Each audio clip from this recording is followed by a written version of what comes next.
Building a home can get crazy expensive real fast, especially when your county or township starts asking for special engineering requirements on your house plans. So figuring out how to skip those extra headaches can literally save you thousands and keep your project from stalling out. So, my biggest tip is to always check with your local building department before you even start finalizing your house plans. Because every area's got its own weird rules, and if you go overboard with custom stuff like steel beams, you might get hit with those expensive engineering fees. If you want to keep things simple and avoid special structural requirements, use standard lumber sizes and building methods your area already approves, since those almost never need a separate engineer stamp. Honestly, talk to your lumber supplier about things like double or triple 2x12s and 6x6 posts.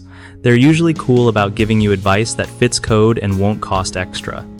It's super smart to pull sample permits for similar houses in the neighborhood and copy their structural solutions, because if it worked for them, chances are it'll work for you.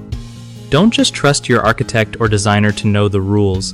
Double-check everything with the folks at the county office so you don't end up redoing plans. When you do need engineered stuff, ask if there's a cheaper workaround. Sometimes swapping steel for beefier wood beams is totally fine and way less hassle. Keep a running list of what triggered special reviews for other people in your area so you can dodge those traps. And when in doubt, just stick to the basics. Complicated roofs, open spans, or weird foundation stuff almost always mean more money and more red tape. One of the top mistakes people make when building a home is getting attached to fancy structural elements like big steel beams or wide open spans, which almost always trigger expensive engineering reviews by the county or township. The easy fix is to design with standard wood framing options like triple 2x12s or engineered wood beams that don't need extra approvals. Another common issue is not checking local building codes before buying plans online, so folks end up with designs that won't pass inspection without costly changes. Always run plans past your local inspector early on and tweak them to match what's already approved in your area. The third big mistake is assuming stamped plans mean you're good to go, but sometimes the township wants separate stamps for different parts of the build, like foundations or beams. So save yourself stress by asking exactly what needs to be stamped and by whom before you pay for anything extra.